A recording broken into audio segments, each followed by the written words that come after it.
آج کون سا قصہ سننا ہے؟ آج ایک نوجوان کی بات ہوگی، اور وہ نوجوان کیا ایماندار نوجوان تھا۔ موضوع ہے ایماندار نوجوان۔ قرآن پاک کے اس واقعے میں ایک عجیب و غریب، ایک حیرت انگیز کردار کے مالک نوجوان کی بات بڑے پیارے انداز میں کی گئی ہے۔ آئیے سنتے ہیں۔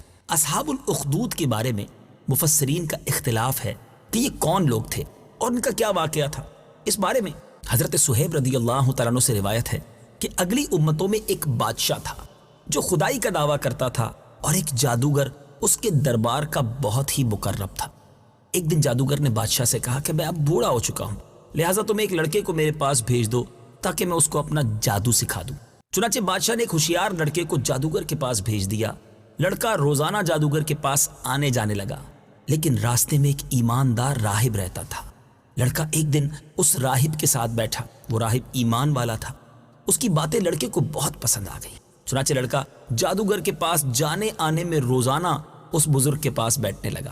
ایک دن لڑکے نے دیکھا کہ ایک بڑا مہیب جانور، بڑا خطرناک سا جانور جو ہے راستے میں کھڑا ہے۔ اب اس نے کہا کہ آج یہ فیصلہ ہو جائے گا کہ جادوگر افضل ہے یا وہ بزرگ جن کے پاس میں بیٹھتا ہوں جو اللہ اور اس کے دین کی باتیں کرتے ہیں۔ چنانچہ لڑکے نے ایک پتھر اٹھا کر یہ دعا مانگی کہ یا اللہ عز و جل، اگر تیرے دربار میں اس بزرگ کا، اس راہب کا مذہب جادوگر سے زیادہ مقبول و محبوب ہو تو اس جانور کو اسی پتھر سے مقتول کر دے۔ یہ دعا کر کے اس لڑکے نے جب اس اتنے بڑے جانور کو پتھر مارا تو بہت بڑا جانور ایک چھوٹے سے پتھر سے قتل ہو کر مر گیا۔ لوگوں کا راستہ کھل گیا۔ لڑکے نے اس بزرگ کو جا کر یہ پورا واقعہ بیان کیا تو راہب نے کہا کہ اے لڑکے، خدا عز و جل کے دربار میں تیرا مرتبہ بہت بلند ہو گیا ہے، لہٰذا اب تو ان قریب امتحان میں ڈالا جائے گا، اس لیے کسی کو میرا پتہ نہ بتانا اور امتحان کے وقت صبر کرنا۔ اس کے بعد یہ لڑکا اس قدر صاحب کرامت ہو گیا کہ اس کی دعاؤں سے مادرزاد اندھے اور کوڑی شفا پانے لگے۔ رفتہ رفتہ بادشاہ کے دربار میں بھی اس کا چرچا ہونے لگا۔ بادشاہ کا ایک بڑا ہی مقرب ہم نشین تھا جو بادشاہ کا بڑا قریبی ساتھی تھا، وہ اندھا ہو گیا۔ اس لڑکے کے پاس بہت سارے ہدیے، بہت سارے گفٹس، تحائف لے کر آیا اور اپنی بصارت کے لیے دعا کا طالب ہوا کہ دعا کر دیں میری آنکھیں آ جائیں۔ تو اب لڑکے نے کہا کہ اگر تو اللہ تبارک و تعالیٰ پر ایمان لے آئے تو میں تیرے لیے دعا کروں گا۔ چنانچہ وہ ایمان لے آیا اور لڑکے نے اس کے لیے دعا کر دی۔ فوراً ہی وہ آنکھ والا ہو گیا اور بادشاہ کے دربار میں گیا تو بادشاہ نے پوچھا کہ تمہاری آنکھوں میں بصارت کیسے آ گئی، آنکھیں کیسے آ گئی؟ تو اس کے بڑے قریبی ساتھی نے کہا کہ میرے رب نے مجھے بصارت عطا فرمائی ہے۔ بادشاہ غضبناک ہو گیا اور کہنے لگا کہ میرے سوا بھی کوئی تیرا رب ہے؟ تو اس نے کہا ہاں، اللہ تعالیٰ میرا اور تیرا دونوں کا رب ہے۔ تو اب بادشاہ نے اس کو پکڑ لیا، اس کو طرح طرح کی سزائیں دے کر پوچھا کہ یہ باتیں تجھے کس نے بتائی ہیں؟ تو اب اس نے لڑکے کا نام بتا دیا۔ پھر بادشاہ نے اس نوجوان کو قید کر کے اس قدر مارا پیٹا کہ اس نے راہب کا نام بتا دیا، اس بزرگ کا نام بتا دیا۔ بادشاہ نے راہب کو گرفتار کیا اور اس کو کہا کہ اپنا عقیدہ چھوڑ دو۔ اس بزرگ نے، اس راہب نے صاف صاف کہہ دیا کہ میں اپنے عقیدے پر آخری دم تک قائم رہوں گا، ایمان سے منہ نہیں موڑوں گا۔ یہ سن کر بادشاہ آگ بگولا ہو گیا، بڑا غصے میں آیا۔ اس نے راہب کے سر پر آرا چلوا کر 2 ٹکڑے کر دیے، یعنی اس کو یوں سمجھیے بلیڈ کے ذریعے 2 ٹکڑے کر دیا گیا۔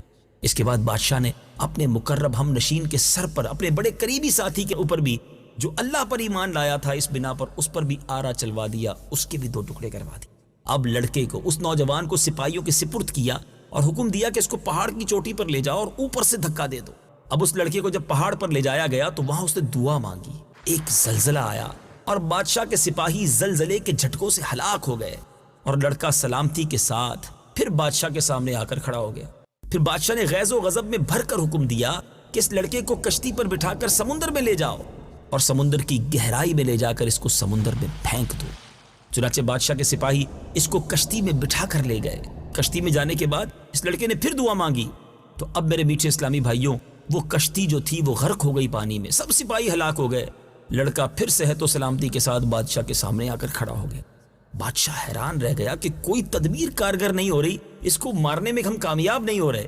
پھر اسی لڑکے نے بادشاہ سے کہا کہ اگر آپ مجھے واقعی شہید کرنا چاہتے ہیں تو صرف ایک ہی صورت ہے، مجھ کو سولی پر چڑھائیں اور یہ پڑھ کر مجھ پر تیر ماریں، بسم اللہ رب الغلام۔ چنانچہ اسی ترکیب سے بادشاہ نے اس لڑکے کو تیر مار کر شہید کر دیا۔ کہتے ہیں نا، اللہ والوں کی موت بھی نرالی ہوتی ہے۔ یہ منظر دیکھ کر ہزاروں کے مجمع نے بلند آواز سے یہ اعلان کرنا شروع کر دیا کہ ہم اس لڑکے کے رب پر ایمان لائے۔ ایک طرف تو ایمان لانے پر شہید کیا جا رہا ہے، آروں سے چیرا جا رہا ہے، مگر اس موت کو دیکھ کر، اس شان کو دیکھ کر اب ہزاروں کا مجمع رب پر ایمان لے آیا۔ اب بادشاہ غصے میں بھوکھلا گیا، اس نے ایک بہت بڑا گڑھا کھدوایا اور اس میں آگ جلوائی۔ جب آگ کے شعلے خوب بلند ہونے لگے تو ایمانداروں کو پکڑ پکڑ کر اس آگ میں اس نے ڈلوانا شروع کر دیا، یہاں تک کہ 77 مومنین، 77 ایمان والوں کو آگ میں جلا ڈالا گیا۔ آخر میں ایک ایمان والی عورت کو لایا گیا کہ جس کے ہاتھ میں بچہ تھا، گود میں بچہ تھا۔ اب جب بادشاہ نے اس کو بھی آگ میں ڈالنے کا حکم دیا تو وہ عورت کچھ گھبرائی، ماں جو ٹھہری، لیکن اس دودھ پیتے بچے نے کہا، اے میری ماں صبر کر، تو حق پر ہے۔ بچے کی آواز سن کر اس ماں کا جذبہ ایمانی بیدار ہو گیا اور وہ مطمئن ہو گئی۔ پھر ظالم بادشاہ نے اس مومنہ کو اس کے بچے کے ساتھ آگ میں پھینک دیا۔ اے میرے میٹھے اسلامی بھائیو، واقعہ تو ابھی آگے بیان کرنا ہے، مگر کیا درس ہے، کیا واقعہ ہے۔ ہم تو گھر بیٹھے مومن بنے، ہمارے ماں باپ مسلمان تھے، ہمارے کانوں نے پہلی آواز اللہ اکبر کی سنی۔ ایسا بھی دور آیا اس دنیا میں کہ کلمہ پڑھنے والوں کو کاٹا گیا، کلمہ پڑھنے والوں کو جلا دیا گیا۔ ہم اپنے ایمان کی کب قدر کریں گے؟ اللہ کی اس نعمت کا کب شکر ادا کریں گے؟ اور کب اپنے اس ایمان کی سلامتی کی فکر کریں گے؟ اے میرے میٹھے اسلامی بھائیوں، ہم بڑے خوش نصیب ہیں جنہیں ایمان ملا ہے۔ نبی پاک علیہ الصلوۃ والسلام کی امت میں ہمیں شامل کیا گیا ہے۔ اللہ کا اس نعمت پر خوب شکر بھی ادا کیجیے اور اسی کے شکرانے میں رب کی نافرمانی سے بچیے۔ جس کریم نے ہمیں اتنی آسانی سے ایمان عطا کیا ہے، ہمیں اس کریم کی نافرمانی نہیں کرنی چاہیے۔ آگے چلتے ہیں اس واقعے میں کہ بادشاہ اور اس کے ساتھی جو تھے اس گھڑے کے کنارے مومنین کے آگ میں جلنے کا منظر کرسیوں پر بیٹھ کر دیکھ رہے تھے اور اپنی کامیابیوں پر خوشی منا رہے، کہہ لگا رہے تھے۔ ایک دم قہر الہی نے ظالموں کو اپنی گرفت میں لے لیا۔ وہ اس طرح کہ خندق کے آگ کے شعلے اس قدر بھڑک کر بلند ہوئے کہ بادشاہ اور اس کے ساتھیوں کو بھی آگ کی لپیٹ میں لے لیا اور سب کے سب لمحہ بھر میں جل کر راکھ ہو گئے، اور باقی تمام دوسرے مومنین کو اللہ تعالیٰ نے ان کفار اور ظالموں کے شرور سے بچا لیا۔ اے میرے بیچے اسلامی بھائیوں، یہ واقعہ قرآن پاک میں کہاں اور کیسے موجود ہے؟ آئیے کچھ تلاوت اور اس کا ترجمہ سنتے ہیں۔ قتل اصحاب الاخدود النار ذات الوقود اذ هم عليها قعود وهم على ما يفعلون بالمؤمنين شهود۔ ترجمہ: کھائی والوں پر لعنت ہو، بھڑکتی آگ والے، جب وہ اس کے کناروں پر بیٹھے ہوئے تھے اور وہ خود اس پر گواہ ہیں جو وہ مسلمانوں کے ساتھ کر رہے تھے۔ میٹھے میٹھے اسلامی بھائیوں، اس واقعے سے کیا سبق ملا؟ عموماً خدا کی طرف سے امتحان ہوا کرتا ہے، اور بوقت امتحان مومنین کو بلاؤں اور مصیبتوں پر صابر و شاکر رہنا ہی ان کے امتحان کی کامیابی ہوتا ہے۔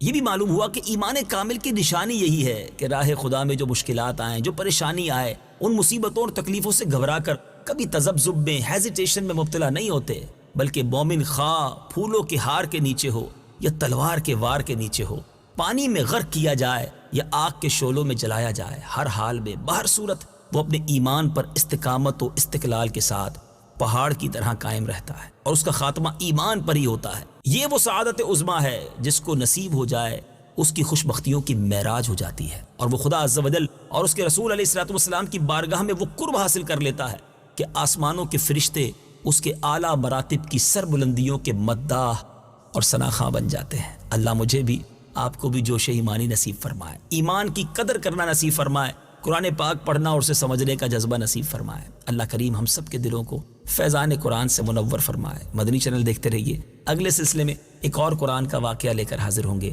صلو علی الحبیب صلی اللہ تعالی علی محمد صلی اللہ علیہ وسلم۔ قرآن ہے میرا رہنما، قرآن شفا ہے، نور ہے قرآن، جلا دل کی میرا قرآن، رضا رب کی